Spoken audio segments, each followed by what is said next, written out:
আমরা শিখেছি same phase overlap হলে বন্ডিং অরবিটাল হবে। তো আজকে আমরা দেখবো অপোজিট ফেজে কিভাবে ইন্টারাকশন হলে অ্যান্টি বন্ডিং তৈরি হয়।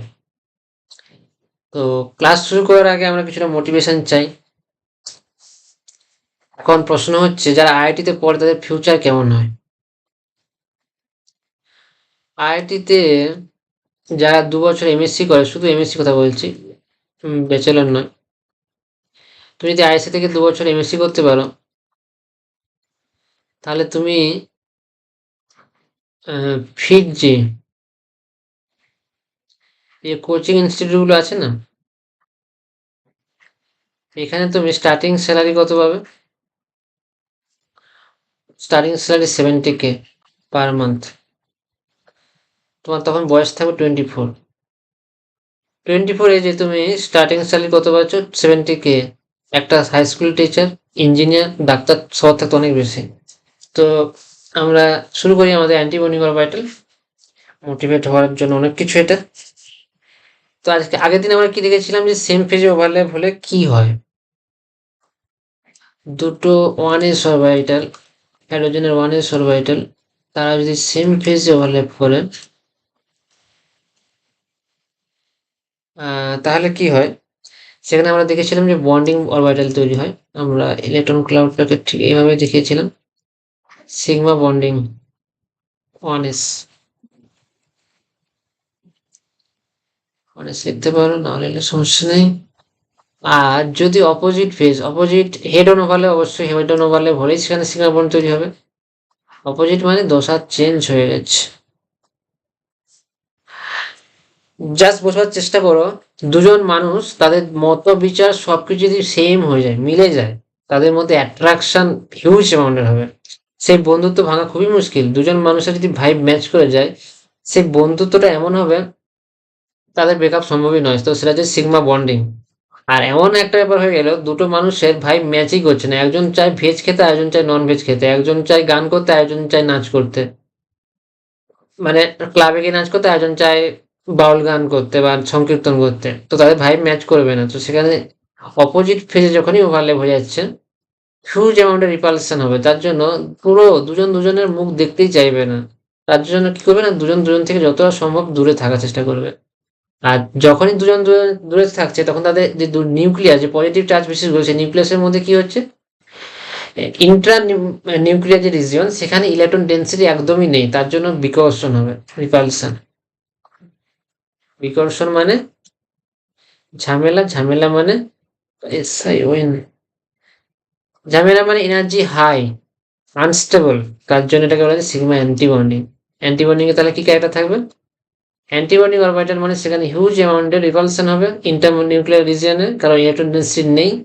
কারণ কি? ভাইব ম্যাচ করছে না। আর অ্যান্টি বন্ডিং হয়ে যাওয়ার কারণে তাদের এনার্জি খুবই বেশি হবে রিপালশনের কারণে। তাহলে বুঝতেই পারছো, ওভারল্যাপ করতে যাওয়ার আগে নিজেদের ভাইবটা ম্যাচ করছে না সেটা দেখতেই হবে। তো বুঝলাম সেম ফেজ হলে কি হবে, overlap same phase. Bonding, bonding হচ্ছে খুবই স্টেবল, হিউজ আকর্ষণ থাকে। Same phase bonding. আর অপোজিট ফেজ,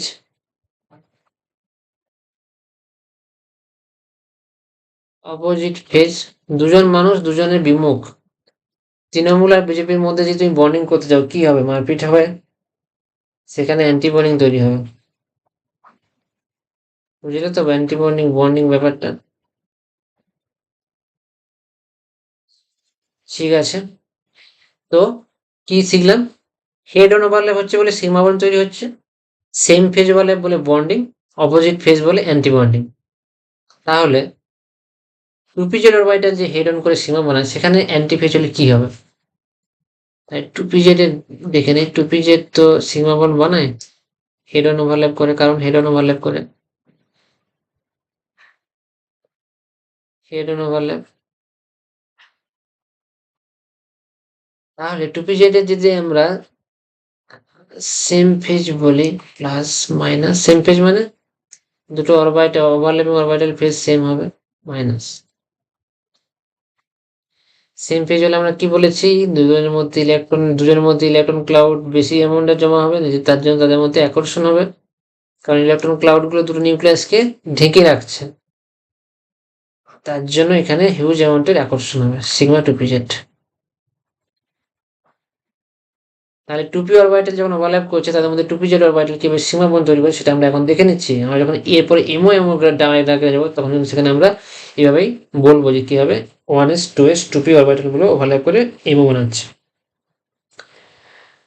তাহলে এবার যদি অপোজিট ফেজে করে, অপোজিট ফেজে মানে দুটো অরবিটাল ফেজ চেঞ্জ হয়ে যাচ্ছে, তাহলে সেখানে কি হবে, সরি বিকর্ষণ হবে। বিকর্ষণ মানে একজন আরেকজনকে দেখতে চাইবে না, তার জন্য ইলেকট্রন ক্লাউডগুলোকে দূরে সরিয়ে দেবে।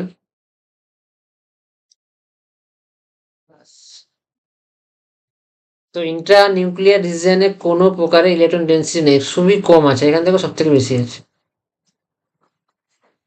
দুজনের মাঝখানে দুটো নিউক্লিয়াস পজিটিভ চার্জ স্পিসিস, তাদের মাঝখানে ইলেকট্রনই নেই। বিকর্ষণ হচ্ছে, এনার্জি বেশি হচ্ছে, unstable, sigma star two p z. তাহলে আমরা বন্ডিং আর অ্যান্টি বন্ডিং দেখে নিলাম। এটা হচ্ছে anti bonding, opposite phase overlap হলে। হেড অন ওভারল্যাপ হলে সিগমা বন্ড, সেম ফেজ হলে বন্ডিং, অপোজিট ফেজ হলে অ্যান্টি বন্ডিং। এটুকুই আমরা শিখলাম। এবারে আমরা একটা ভালো জিনিস বোঝবার চেষ্টা করবো, অ্যাকচুয়ালি অ্যাটমটা কি। আমরা যদি এটাকে যদি জেড অ্যাক্সিস বলি তাহলে আমরা কি বুঝতে পারি যে এইটা হচ্ছে 1s অরবিটাল, যেটাকে 1s বলো, তার বাইরে থাকবে 2s, এটা 2s বলো। তাহলে জেড অরবিটালটা হবে এরকম 2pz, এটা হচ্ছে 2pz। এটাকে তাহলে তুমি যদি এটাকে যদি তুমি ওয়াই অ্যাক্সিস বলো, তাহলে 2py অরবিটালটা হবে এরকম 2py। তাহলে আরেকটা অ্যাটমের ক্ষেত্রে এক্স অ্যাক্সিসটা এই বরাবর আছে, সেদিকে আমি অরবিটালটা ইতিমধ্যে ড্র করছি না, আমি শুধু একটু জিনিস বোঝানোর চেষ্টা করছি। তাহলে এরও 1s এখানে থাকবে, আর একটা অ্যাটমের দুটো অ্যাটম যারা ওভারল্যাপ করতে যাচ্ছে তাদের 2sটা এখানে হবে 2s, এবং তারও 2pz এইদিকে থাকবে এবং 2py এইদিকে থাকবে।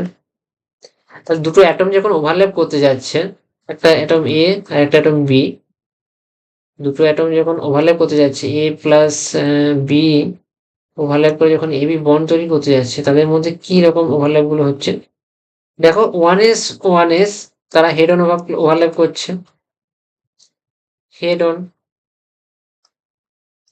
তার জন্য সিগমা বন্ড তৈরি হচ্ছে। 2pz ও কি করছে, হেড অন ওভারল্যাপ করছে সামনাসামনি, 2pz ও সামনাসামনি ওভারল্যাপ করছে, তার জন্য এখানেও হেড অন হচ্ছে,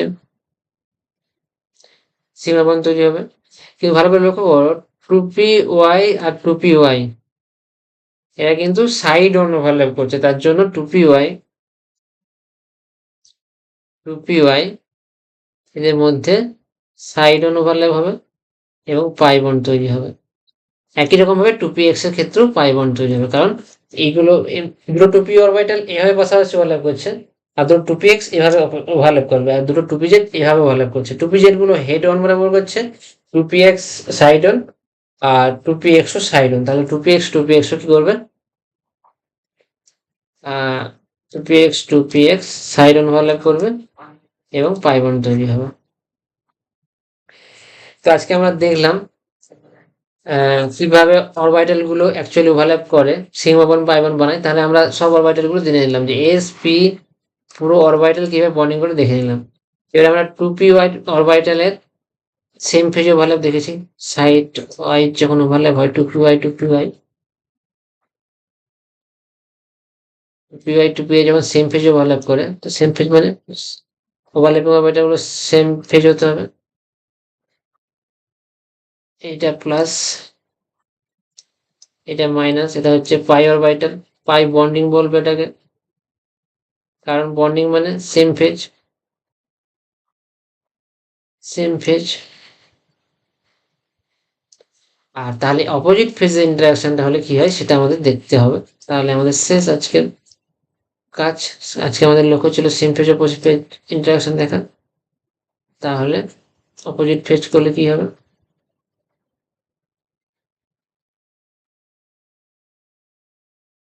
অপোজিট ফেজ করলে রিপালশন হবে, এও দূরে সরে যাবে, এও দূরে সরে যাবে, প্লাস মাইনাস প্লাস মাইনাস, তাহলে এটাকে বলা হবে পাই স্টার। অপোজিট ফেজ মানেই তো অ্যান্টি বন্ডিং, আমরা তো এইটুকু শিখেছি। বন্ডিং, তাহলে কি শিখলাম আরেকটা আমরা সামারাইজ করে নিই। আমরা কি শিখেছি? Head on overlap. Head on overlap কারা করবে? 1s 2s 2pz। Head on overlap যদি সেম ফেজে হয়, সেম ফেজ, বন্ডিং, বন্ডিং হবে, বন্ডিং হলে সেটা বলে সিগমা। আর যদি অপোজিট ফেজ হয়,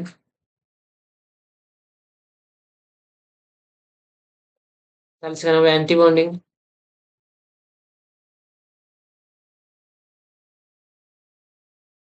সেখানে হবে সিগমা স্টার।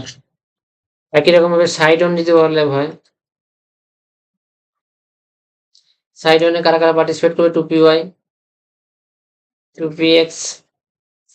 এদের যদি সেম ফেজ হয়, সেম ফেজ, তাহলে পাই হবে, অপোজিট ফেজ হলে পাই হবে, স্টার হবে। Bonding anti bonding, same phase হলে বন্ডিং, অপোজিট ফেজ হলে অ্যান্টি বন্ডিং। তাহলে আজকে আমরা এতটাই শিখলাম। এরপরের দিন আমরা নেক্সট টপিক কি আমাদের একটু দেখা যায়। নেক্সট টপিক হচ্ছে আমরা ক্লাস, অ্যাকচুয়ালি এটা সেই ক্লাস থেকে আমরা দেখবো N2 মলিকুলে কিভাবে প্রত্যেকটা বন্ড তৈরি হয়, সিগমা বন্ডগুলো, পাই বন্ডগুলো কিভাবে তৈরি হয়। তো দেখা যাচ্ছে পরের ক্লাসে।